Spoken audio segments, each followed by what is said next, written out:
Hi, Danielle. Welcome to the Mary's Cup of Tea podcast. I'm thrilled to have you on. Oh, I'm so glad to be here. Thank you so much for having me as a guest. I host women's retreats for a living, and I'm endlessly fascinated by female friendships and my personal life also. Strictly professionally speaking, I've connected with hundreds of retreat sisters or attendees from all over the world who express something along the lines of, I really crave female friendships, and yet I feel nervous about them. I feel nervous to meet other women. I feel nervous that they might not like me. Could you explain what lies on at the bottom of this dichotomy between this is something that we yearn for more than anything, at least that's what I hear from the women I talk to, and yet it's something that we're also deeply afraid of historically?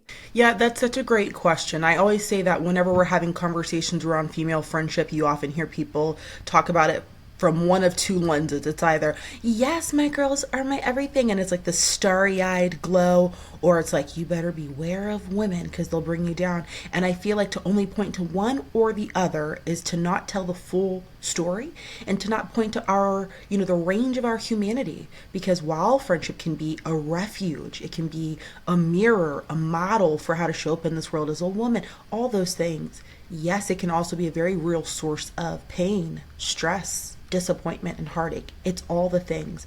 And so that's just the beauty of any human relationship at large, but specifically as women, because I think it hits different because you see yourself. Women are an extension of yourself. And I think that it surfaces, exposes, and reveals maybe things you haven't worked out with yourself, with your general idea of womanhood, with your mother. It brings a lot of things to the surface, and that means that it can be fraught with complexity. Yes.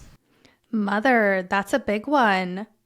Did not have this in my podcast notes, but that's a big one. Actually, it kind of does lead into my follow-up question.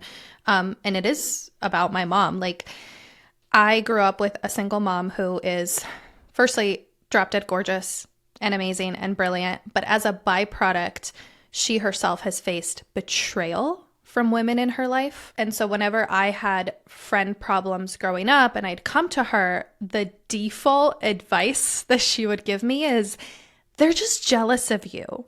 And looking back, I feel like this is wildly unhelpful and a little bit problematic. And I don't want to raise my future girls to believe that girls who don't like them are just jealous, because it sets this like icky, pompous precedent. So let's talk a little bit about jealousy and how that plays, what role that plays in our relationships with women. Yeah, it's tricky because even if you were to Google search female friendship, it auto-populates with jealousy. So when we're having this public discourse around female friendship, you'd be hard pressed to have this conversation without at some point it turns to jealousy. I don't believe this is because this is such a trait or tendency that's exclusive to women. We all know the feeling of this person has something I want, or things like that is just a part of human nature, and to some degree it helps in keeping us competitive and advancing in society, right? But yeah, it does come up as like this sinister thing in women's friendships. Here's my idea around that. I'm so glad that you shared the personal example of a mom who tells you, oh gosh, they're just jealous. In some cases, that is true. Maybe a girl is picking on you because she feels like, why do you get everything? 100%. There might be something more biting there.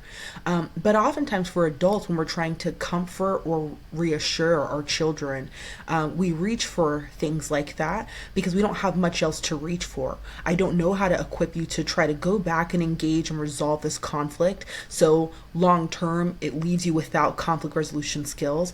I don't want to entertain the other girl's perspective. Maybe you were annoying in class that day, and so she was like, said something rude, and it's because you were being irritating. So I don't know how to engage you or equip you other than to dismiss it as she's just jealous. But as you can imagine, people like that, or people hearing that messaging, they grew up with a very limited perspective on what might be going on, and it leaves them ill prepared to deal with relational conflict. I like to start by differentiating between jealousy and envy, because jealousy involves three parties, envy involves two. But I know we tend to use the words interchangeably. So if I'm envious of my friend, I want what she has.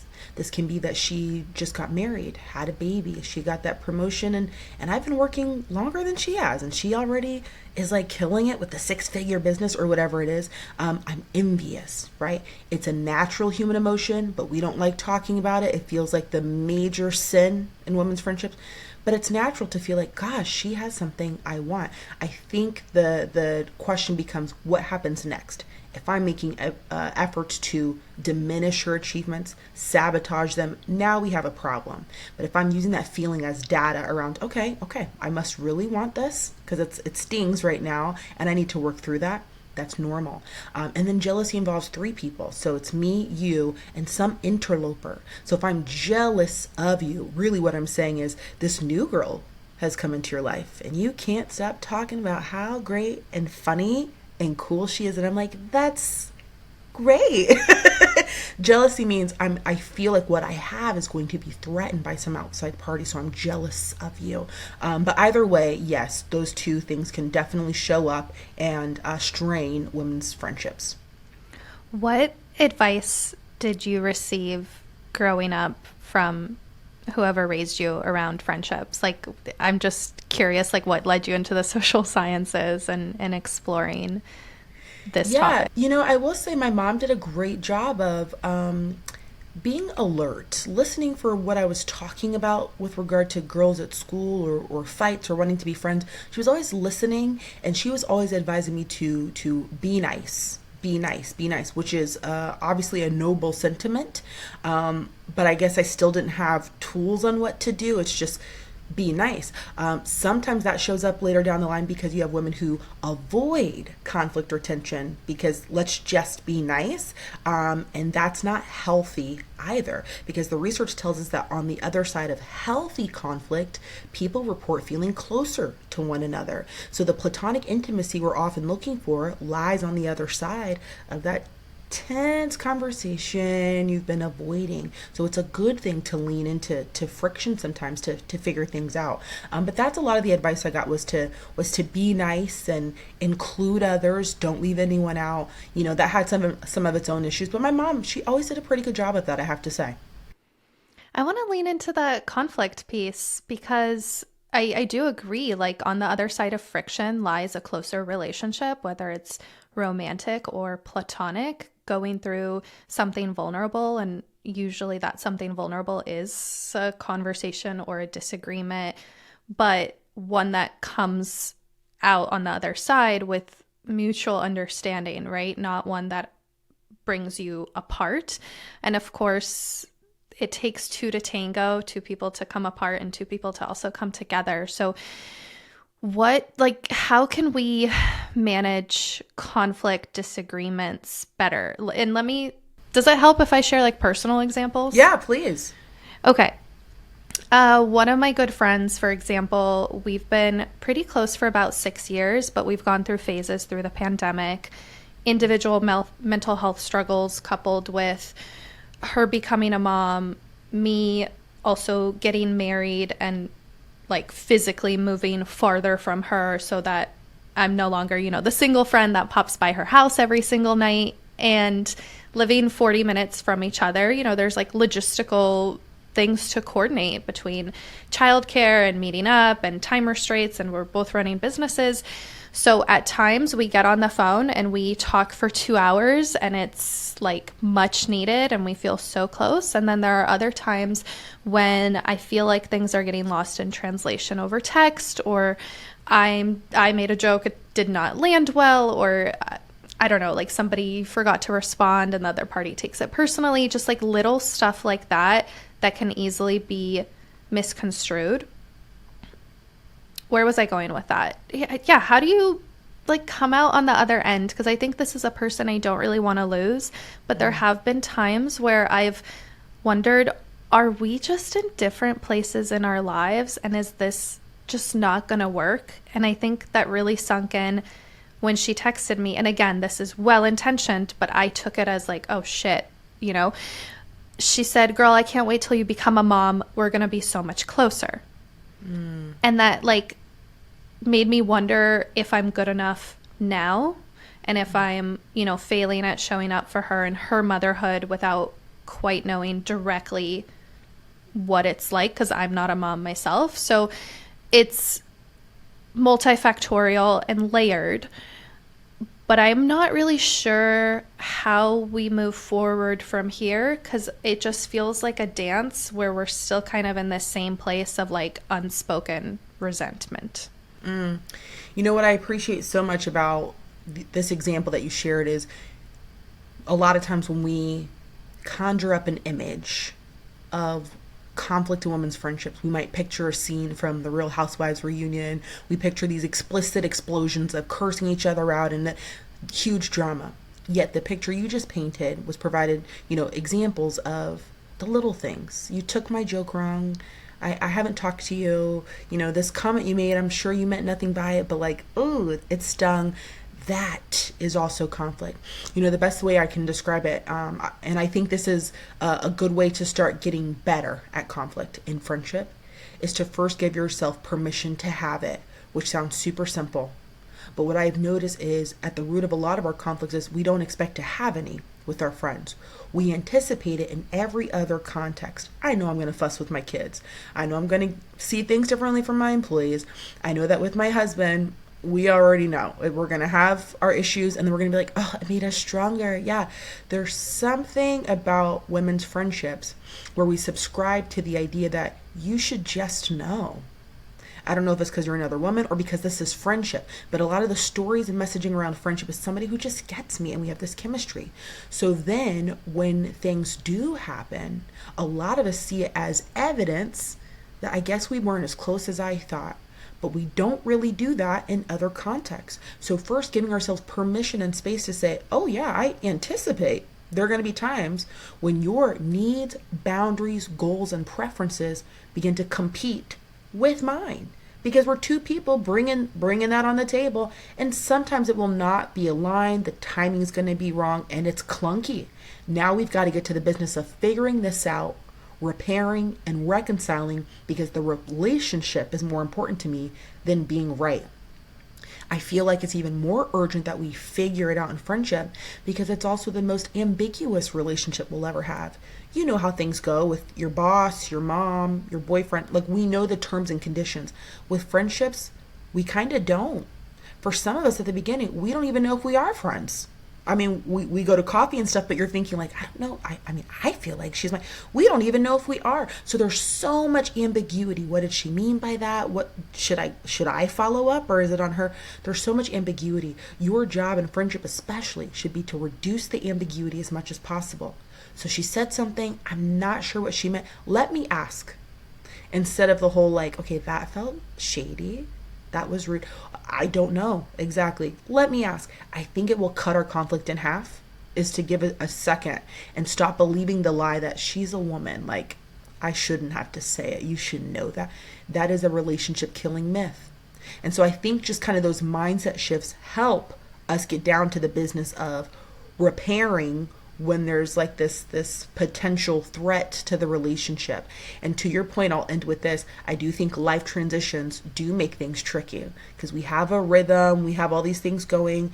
Now somebody gets married, moves, has a baby, and we've got to give ourselves grace. We've never been friends like this before. We've never been friends with somebody having a husband, and now we have this third party to consider if you can come out tonight or things like that.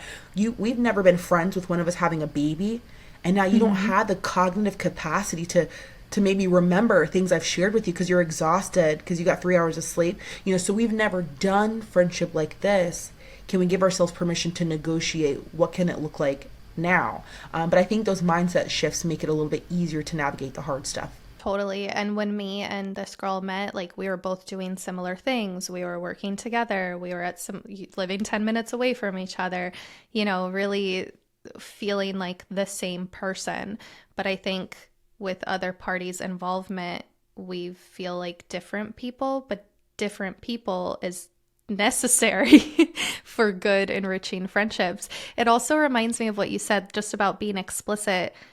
I don't remember quite who said this, and it might be a little philosophical probably Carl Jung. He always says shit like this, but he said our our mission should be to make the implicit explicit.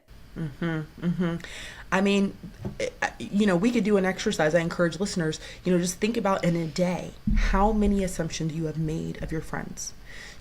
Let's start with this morning, right? You text her last night, you wake up, she still has not responded. Like, what are you interjecting there that she doesn't care? She's not as invested. Here we go again. She posted something, and you're trying to read the subtext. Oh, they went out, nobody, invited me, or like, oh, she already, what am I interjecting? And then how does my behavior respond to the interpretation? Not to be philosophical, but like, I'm responding to how I interpreted that. Does that leave friends thinking like, what the heck, what did I do? Like, I haven't heard from her, she cut me off, because I'm not making it plain, because you should know that.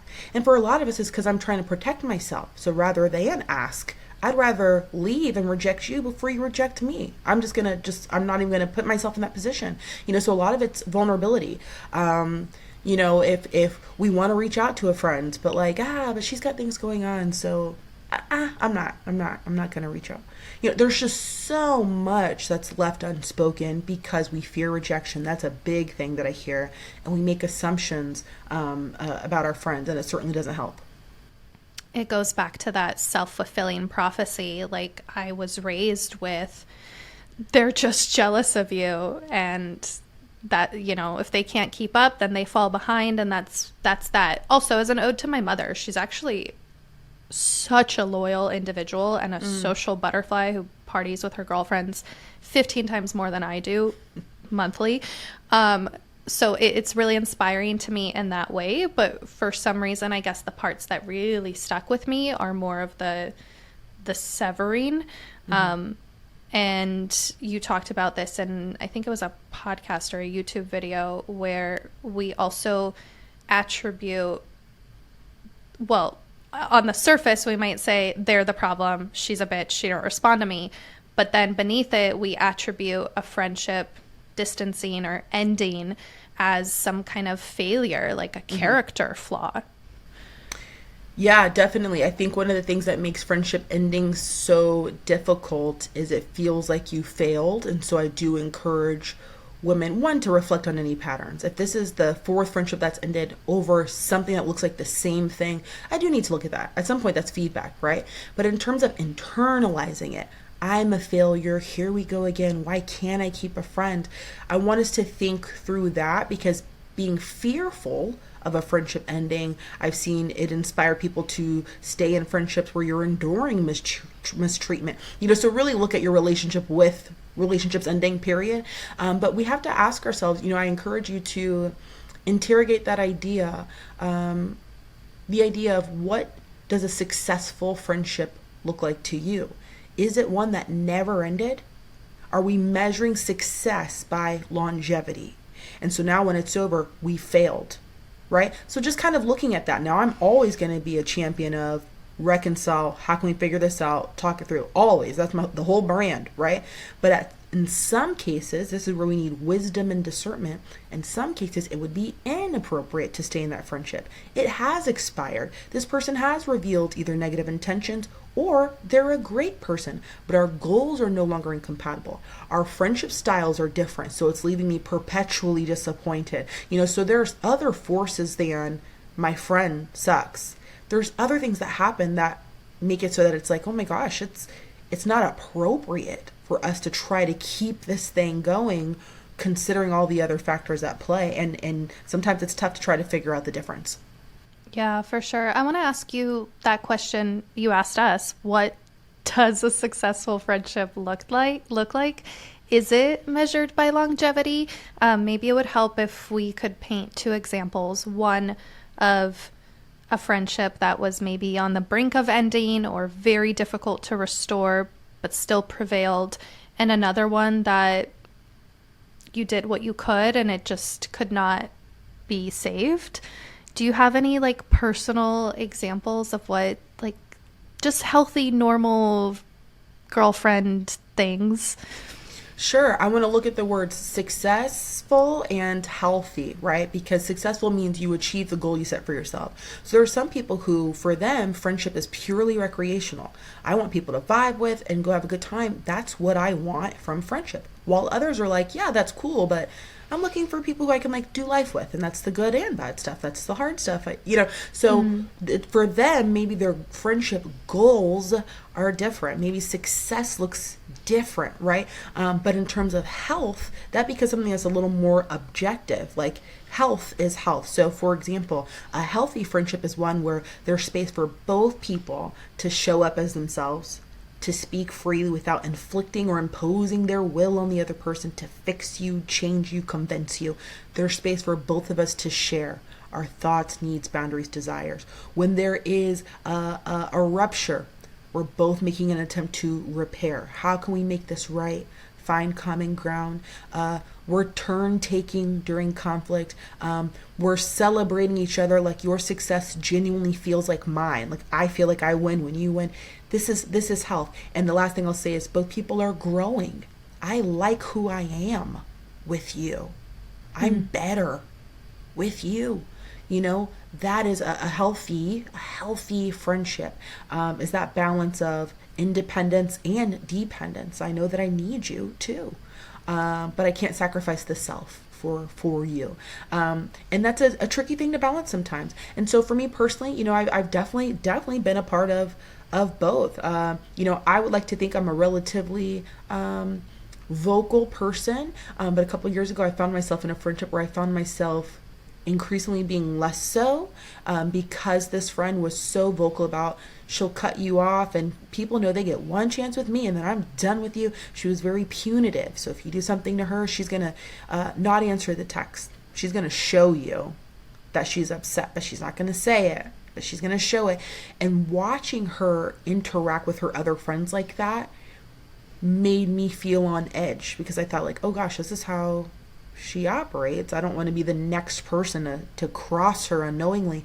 And I found myself shrinking, which is so not me. I found myself feeling anxious if I missed her text, because I knew, oh, here we go. Is that going to be a thing?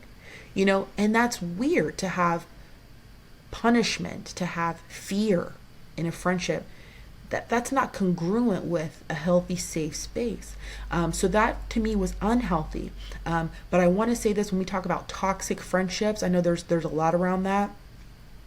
People might disagree. Here's my thought. So it's just food for thought. I don't really like calling people toxic, although some people are dripping in toxic behavior. But maybe it's more so when we come together, this produces toxicity. So you might be great with your other friends. So this friend I'm referring to, other people in her life may have been like, she's terrific. And I can't argue with that. All I know is when the two of us come together, like chemicals, the chemistry, it don't work here. I don't like how I feel. I don't like what happens. She might have shown up differently with me. Something about me may have brought up something different in her. And when we come together, I know it's toxic for me. So I can't be here because I can't express myself without being fearful that you're going to like throw it back at me. That was unhealthy. But I think about the friendships now that I have, two women who I grew very close with very quickly. And it feels so healthy. I feel safe to share a win, which I did not in this last friendship. And they're like on the verge of tears, feeling like, Danielle, I'm so proud. They have lovingly challenged me about things. I've shared things personally about, my marriage and certain things and expecting them to say, Danielle, oh, we got your back. That's so messed up. He did that. And they're like, ooh, to be honest, that was kind of rude. And friends who I know have my best interest. So I want that kind of challenge because they want me to be better. They don't delight in cutting me. They don't delight in my humiliation. They delight in my growth, and sometimes that requires a prick or two, some hard feedback. I feel safe here, and I'm so thankful for that. And so I think a lot of us have experience with healthy and unhealthy friendships, and sometimes being a source of stress and toxicity because of a season we're in, and people realize, ooh, girl, I can't partner with you right now because it's harmful for me to be with you like this. and hopefully something we can grow out of. So it's tricky, but I think the more we learn what healthy friendships look like, the easier they are to attain because we have an idea. And so, the first thing you can do is identify a model, and that can help to give you some direction. Danielle, I couldn't I couldn't agree more with everything you said. On so many levels, I feel like just the last few minutes like altered my brain chemistry because it made so many things click together. Firstly, yes to there are very few like toxic people on their own, but there are many toxic dynamics that we are susceptible to falling into. I firmly believe that. One friend I was thinking of that I parted with, there was actually three of us, and her and I parted, but her and the other girl still remain closer than ever before, like living together kind of status.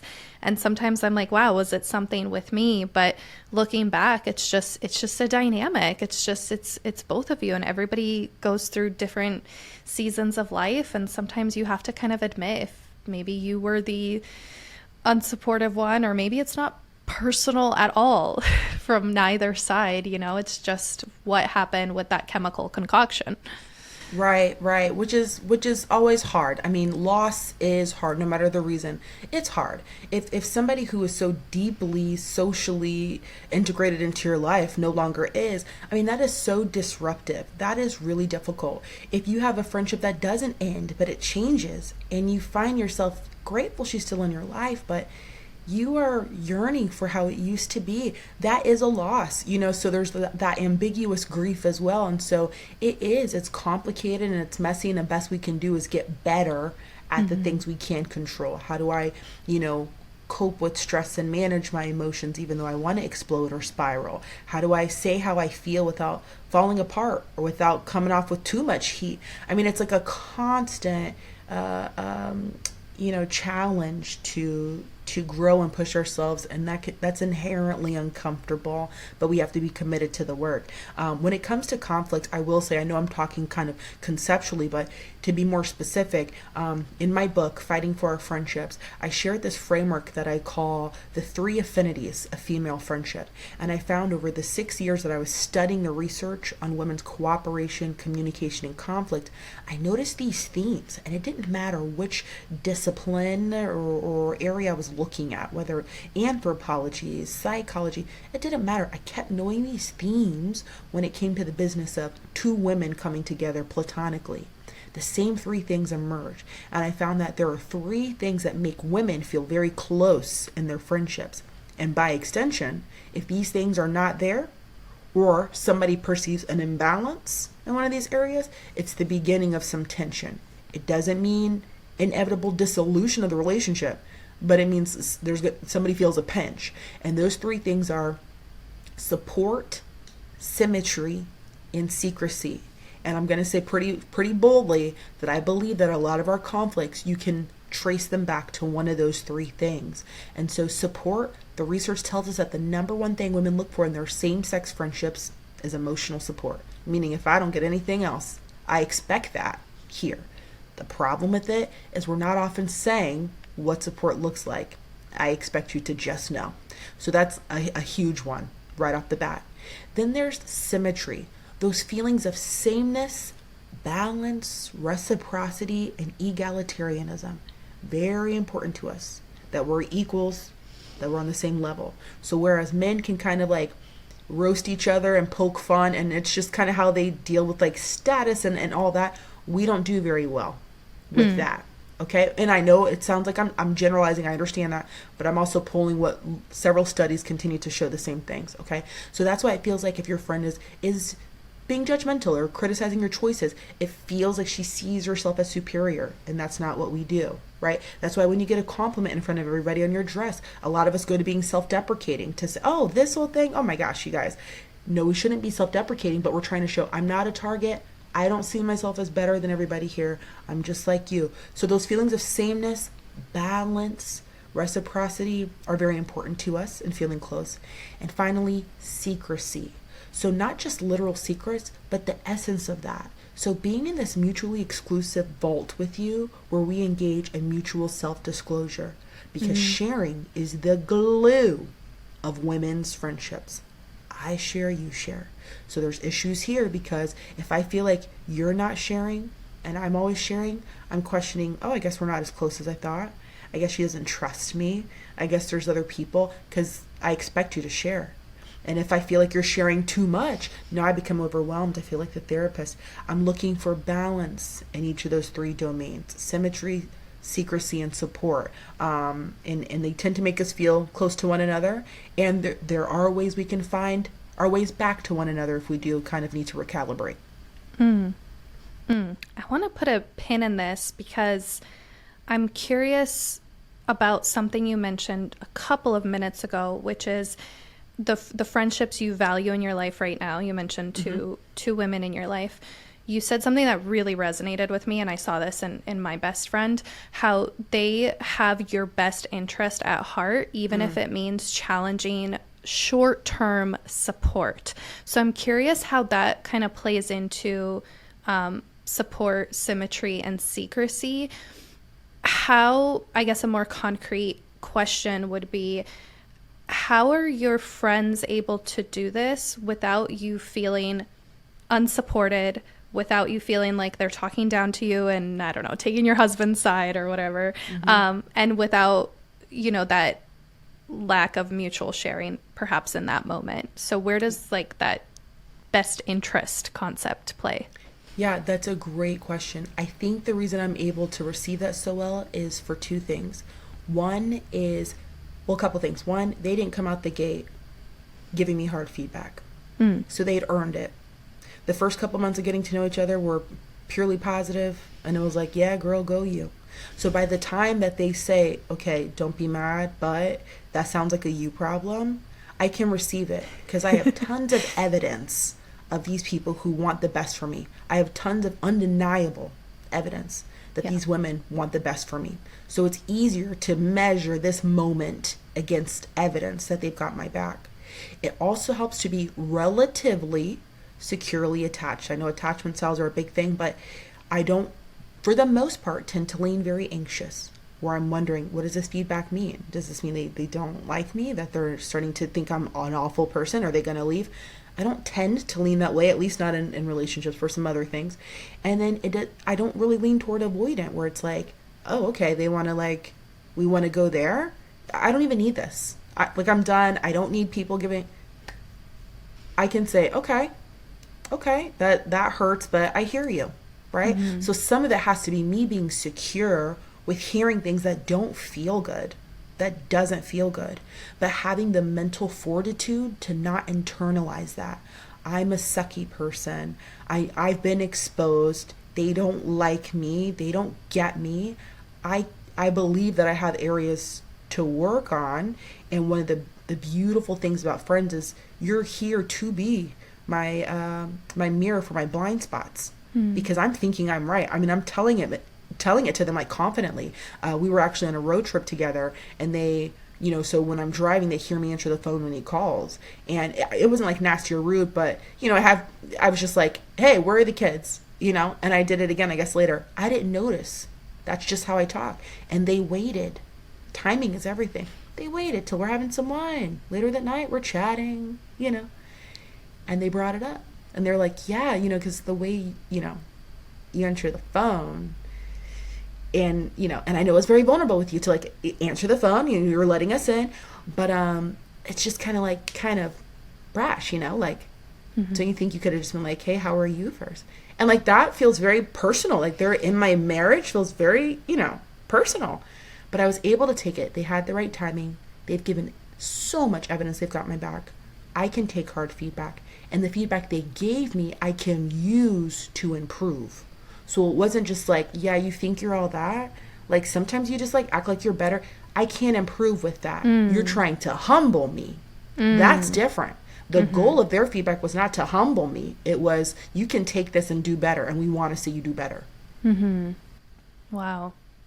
That's powerful. Also, road trips with friends, highly underrated. Oh, yeah.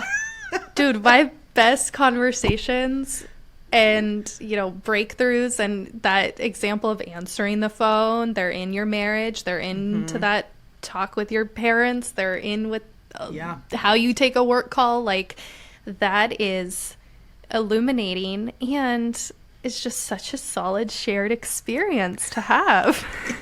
Oh yeah, we got very close. Yeah. But the research does tell us, because they were relatively new in my life, but the research does tell us that it takes about 34 hours to move somebody from an acquaintance to a friend. That's why I do love road trips. It's also why they kind of freak me out, because I don't know how this is going to go. Yeah. But like you're hitting a lot of those hours in quick succession and seeing each other in a lot of different contexts. So if we're normally hanging out like maybe like every other week for 2 hours at coffee, or like grabbing a drink or hanging out, Yeah. that's one thing. But when it's like 72 hours and I'm seeing you hungry, tired, a little irritated, happy, I'm seeing those things. I'm seeing you talk to other people, strangers at the gas station. Those observations kind of show me your character as well. So we're fast tracking feeling comfortable with each other and our bank of knowledge on one another. So I do appreciate road trips for that, for sure, when they go well. Totally. And I asked my question because, firstly, I also very much value somebody who can tell me like it is. And at the same time, beneath it all, I know that if I were to call them, they would say, how deep we digging? Like it's like almost like both. Why did you do it? And fine, okay, I'll help you. But also because this, idea of boundaries and being truthful and authentic and speak your truth, I think can easily slip into rudeness and insensitivity and cutting people off. Like you mentioned somebody in your life who was kind of like that. You get one chance. And that thought that's where so many of our relationships have overcorrected into, it just makes me really sad. Yeah. Yeah, I see. I share that feeling. And it's tricky. It's messy to like do this work, because in that moment when it comes to boundaries, I had a choice, and it was also data for those friends as well. So when they gave me the feedback, they're probably wondering, this is a moment for them. Can I say things here? Can I not? And if it was too much, this is my chance to say, okay, I hear you. I feel like marriage stuff makes me feel kind of private and protective, but I do hear you. Thank you for that.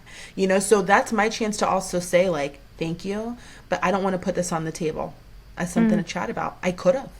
And so, the boundaries things, I love that you use the word overcorrect, because that's exactly what that is. Those of us who get really strict with boundaries or cutting off, it's because I have been hurt before.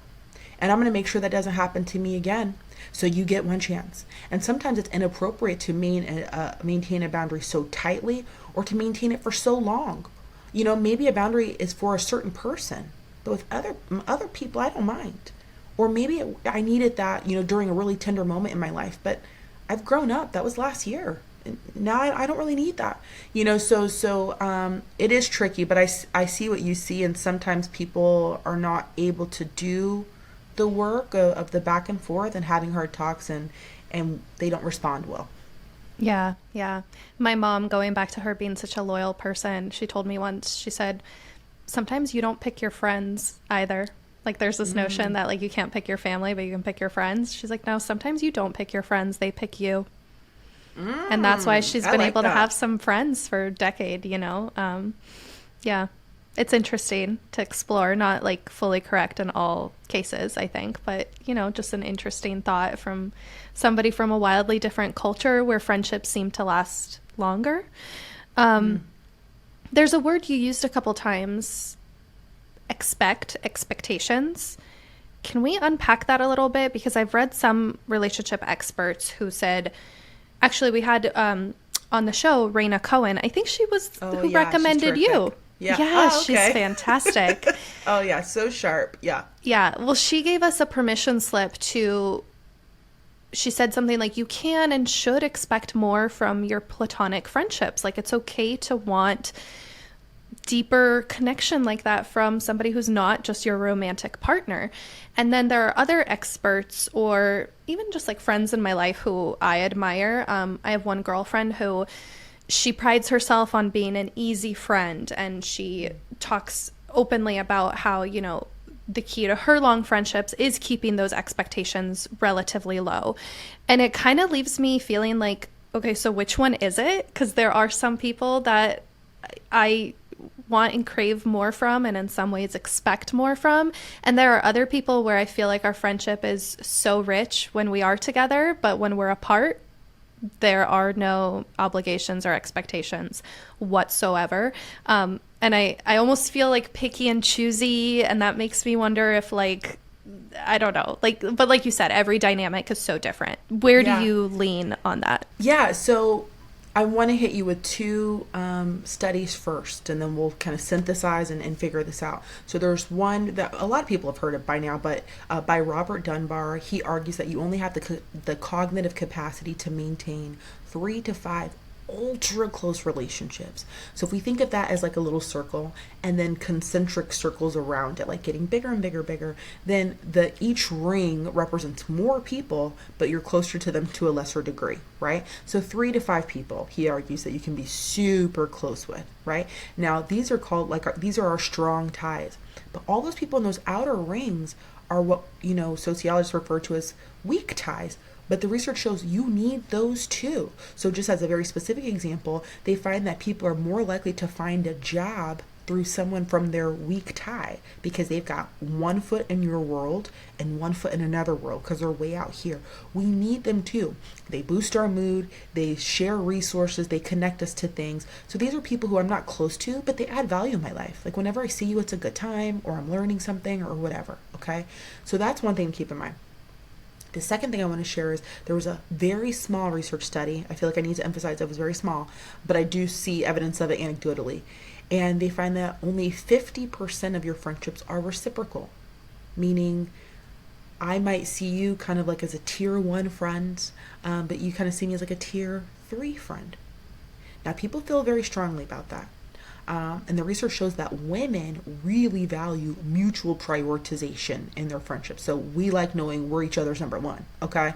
And we feel some kind of way when it's not even, right? Because that symmetry is important. But the reality is, all my friends aren't going to all see me on the same level, and we all see.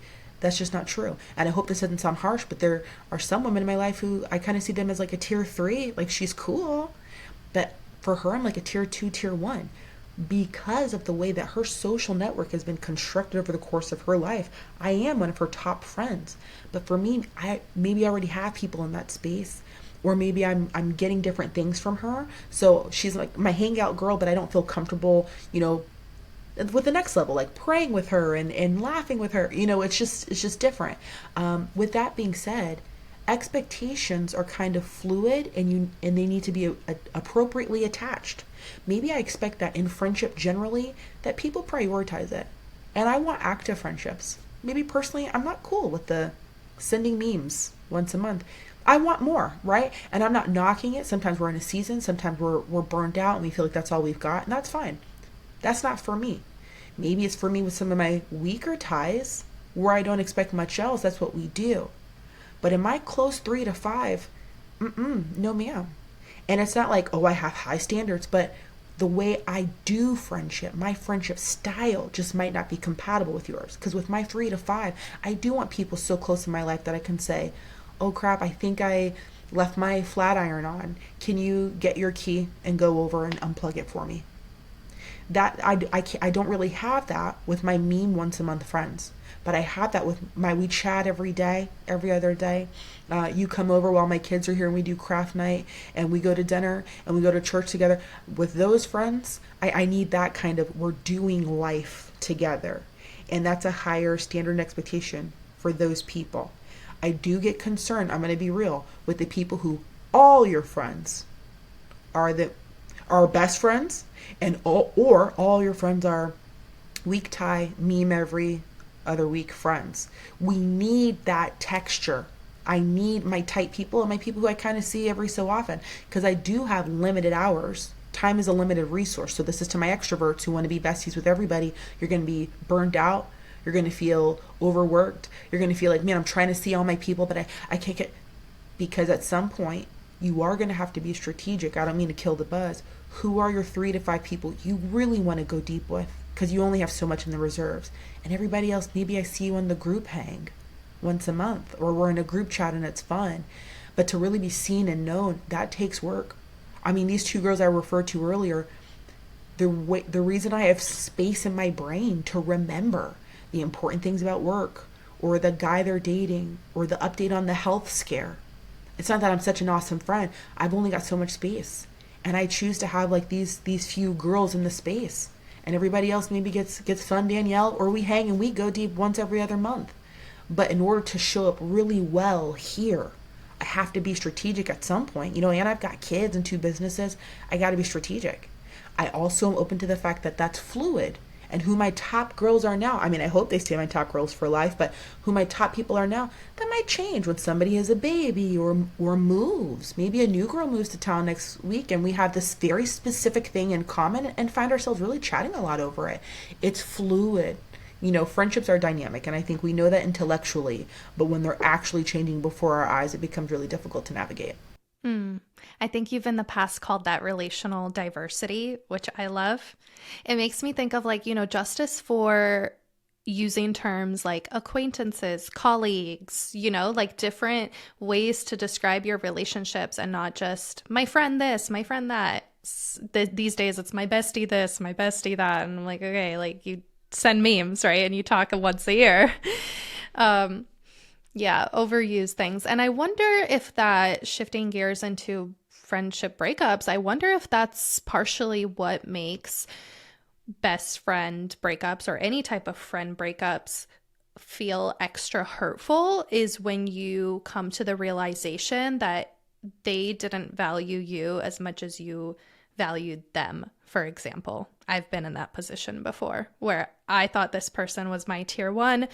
Like you mentioned, there wasn't that reciprocal, I fell into the latter 50%.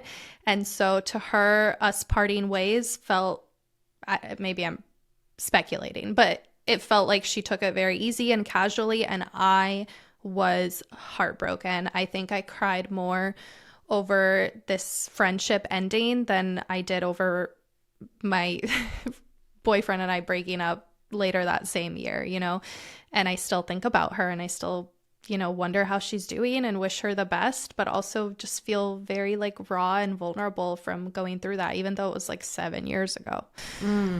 Tell me more about that. Was it one of those things where it was a conversation? Was it a fading out? What was that like? How did it end? Yeah, I've never talked about this because I had so much shame about it. She's also somebody who's kind of in my space, a pretty big public figure these days. And actually this podcast we were supposed to have together. So it ended, I think if I were to reflect objectively, I was in a time of desperation. Like I said, my relationship ended later that year. I was really struggling financially as a college student, living in a foreign country, dealing with addiction in my life and just really going through the ringer with my eating disorder on top of all of that. And although we connected over some of those shared body image healing themes, she was a little bit more, stable in her life, living in the suburbs, happily married, had that solid ground, I guess. And so when I'm reflecting on those three themes where you talk about support and symmetry and secrecy, now looking back, they were definitely imbalanced. And so it eventually ended because I felt, you use the word humbled. I felt like something she said was meant to humble me. It was something, related to finances. And my reaction was easy for you to say, you have people to help you and I feel so alone. And that just felt like a punch in the gut. And we both took that personally. And somebody went to Europe, somebody else went to Bali, and then the time and space away, we moved farther in proximity, and that was the end of it. So it felt, sudden and just sad, I think, just sad. And she's just a really great person overall, and I see her helping so many people, and I hate to look back over the years and feel like I missed out on the potential. Yeah. Well, first, I appreciate you sharing that. And And just kind of speaking authentically to how you still feel that loss and a mix of feelings, like maybe grateful for the friendship and still seeing her doing great things now, but also maybe disappointment in how it ended and things like that, and trying to reconcile that. And I know it throws a lot of us into that space where we're like trying to go over like, okay, when did things change? So it's a lot. I think any relationship ending is inherently uncomfortable unless like it was just like some egregious betrayal and makes it easier to leave. I think it still stings because you lost something that meant a lot to you. However, the research shows that women tend to integrate their friends into their lives to the degree of a sibling, men to the degree of a cousin. So our friends are our sisters. It would be really hard to lose a sister. I know sometimes there's the joke around, oh my gosh, you guys are upset over this. You already fell out. Why do you care so much? Oh my God. And I get that. But the thing is, if women are experiencing more platonic intimacy in their friendships, then you're likely not bothered by a friendship that meant nothing, right? I'm not falling out with people I was never close to. So when men often compare like, oh my gosh, I've never had friendship breakups and all that, blah, blah, I would wonder how close you are to the friends, because when I invite you in that deeply, there's an increased chance that there's going to be stuff. You're seeing my stuff. You've got opinions on all the things, who I'm dating, what I'm wearing. You're in my business. So it increases the chances for us to like have tension because you're in my life. That's just how it works. So it can feel like a special loss because that's our sister. With friendship, especially because you almost don't expect for them to end. I think when we're dating, we kind of know like, okay, this might not work out, but let's do our thing. With friendship, you rarely consider the end at the beginning. So it's hard when it happens because I never picture like, okay, this friendship doesn't work out. I'm not having that thought. I'm just being friends with you. And so when it happens, it can feel especially disruptive. We're trying to reconcile our reality with our expectations, and that's difficult. And then I also feel like, and I know I'm generalizing here, but I once heard it said that, especially with men, sometimes if it didn't work out romantically, at least you could say like, you know what, there's other fish in the sea, like he's not my person. But with friendship, you don't expect to just get one, like this just becomes my person. I didn't expect it to end. And I feel like we chose each other because friendship is such a voluntary relationship. So when you feel like a person unchose you, you do begin to question, am I interesting? Am I funny? Am I worthy? Because to some degree, I believe those things about myself because my friends see it in me. Now I'm very, solid, healthy self-esteem and all the things, but my friends affirm me. So yeah, I feel capable and intelligent and brave and funny because they see that in me. And so it's hard when it's over to not question if those things are in you. It becomes a deeply personal thing. And so it is really complicated when friendships end because it's so deeply attached to the self, for women especially. Also, when a romantic relationship ends, you go to your friends and they're like, fuck that guy. So many fish in the sea, right? But when a friendship ends, who do you go to? And there's a stigma and you're supposed to get over it faster. Mm-hmm. And, it's not like you were married to this person. And it definitely feels like there are less fish in the sea for friends when you get that close and they've known you at certain parts of your life that nobody else will ever be able to know, no matter how close you get, because they just simply weren't there. So it's just a little bit different. And like you said, it's equally hurtful. Mm-hmm. What's your advice for coping? Yeah, so a couple things can be helpful.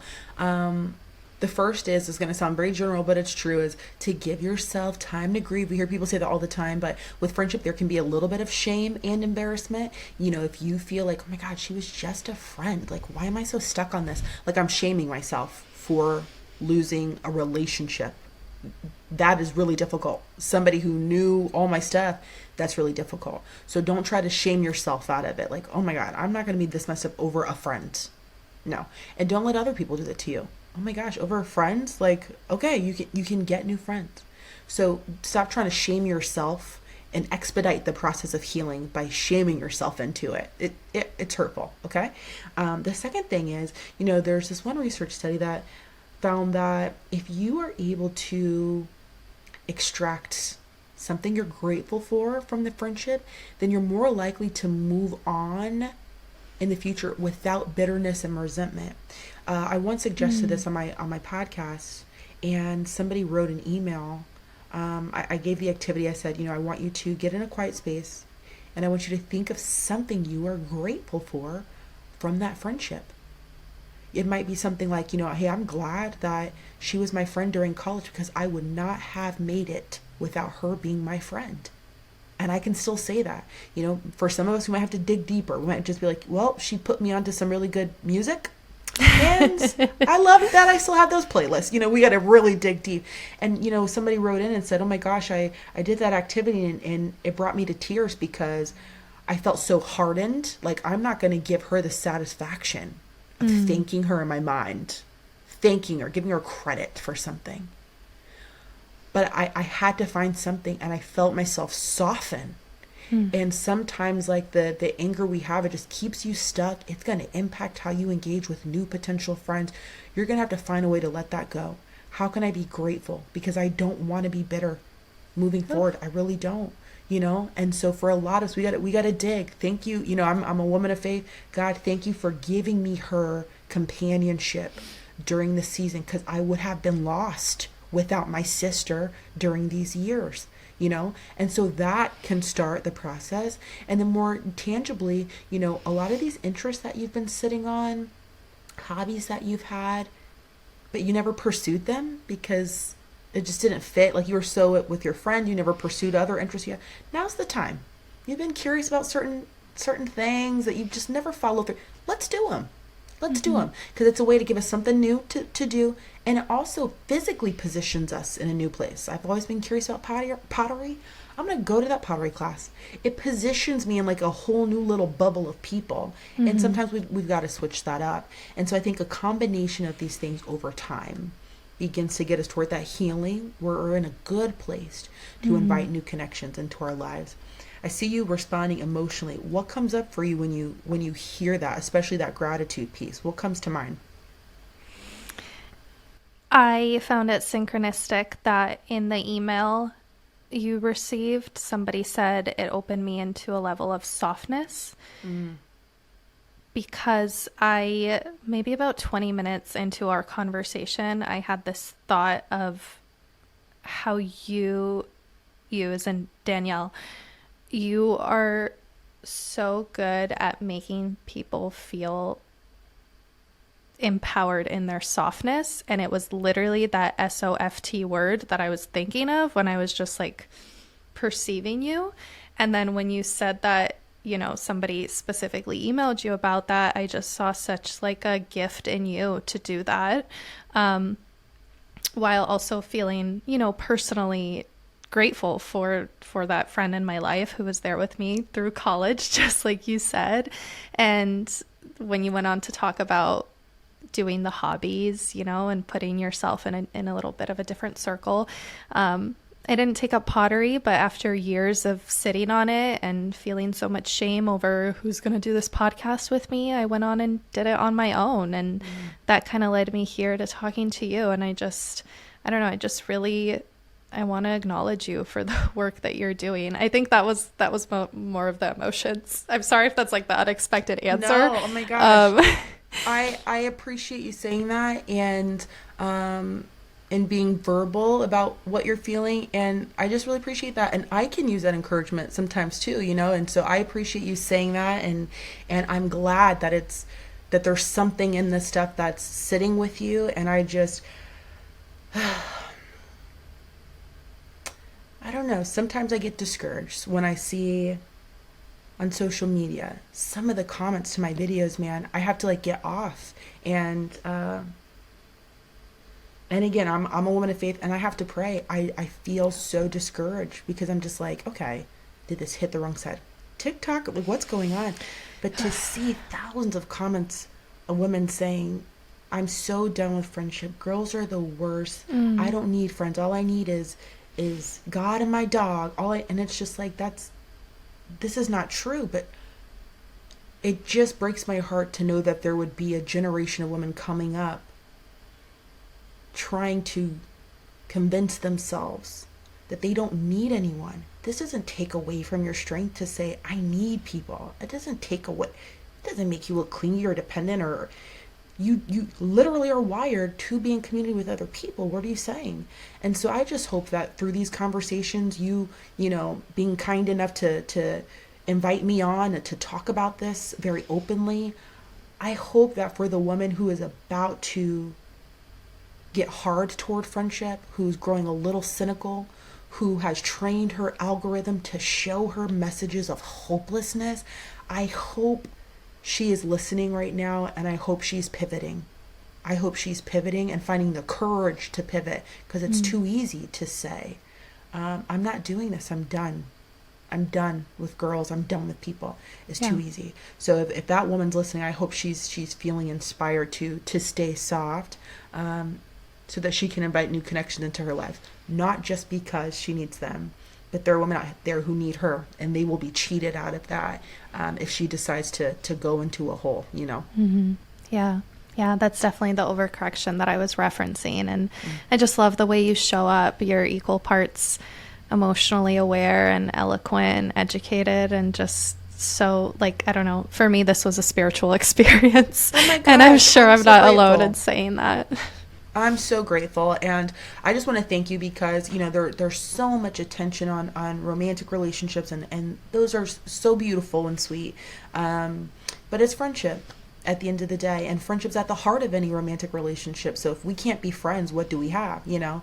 So I just appreciate you having this discourse more publicly, so that people can feel more seen and equipped. And I know that there are a lot of people out here talking about friendship these days, which is great. So I don't take for granted that you thought of me to come and lend my insights. I enjoy speaking with you, and I enjoy your the way that you bring yourself to the conversation, your sharing of your own personal experiences, and asking thoughtful questions. So I enjoy talking to you. Oh, thank you, Danielle. I'm so grateful. The feeling is mutual. Please tell us where we can connect with you on the socials and get your book, Fighting for Our Friendships. And I also want to mega highlight that you share my love for in-person shenanigans. I love that you do workshops. So if somebody's out there who's, I don't know, in a corporation that wants to bring some of that relational awareness into their circle, or any of the events that you're a part of, the podcast that you're on, I just want people to be like in your circle, because like you said, we're bombarded with relationship stuff. People in my community probably follow self-love, mental health stuff, but this is an underserved part of it. Yeah, well, for now, everything lives at betterfemalefriendships.com, and we're all about sharing what the research has to say around the unique ways that women talk to each other, that we fight with each other, that we come back to each other, because it's unique and it's different. So, and there's research behind it. It's not just a feeling and fluff. There are ways we can arm ourselves to engage in a healthier way. And we're about to launch the Women's Relational Health Institute, because we found that there are a lot of women in leadership who are coming to us. They're pastors, they are moms, they're therapists, they're the president of their sorority, they're teachers, and they are entrusted with the care of other women, and they want help in helping those girls have connections and friendship as a leader. And so now we're developing things for women in leadership to certify them and train them to be ambassadors of women's relational health, because this is a domain of our overall health, and we just want to provide some guidance. So everything for now is at betterfemalefriendships.com. And again, I'm so grateful for you sharing your platform and having this conversation.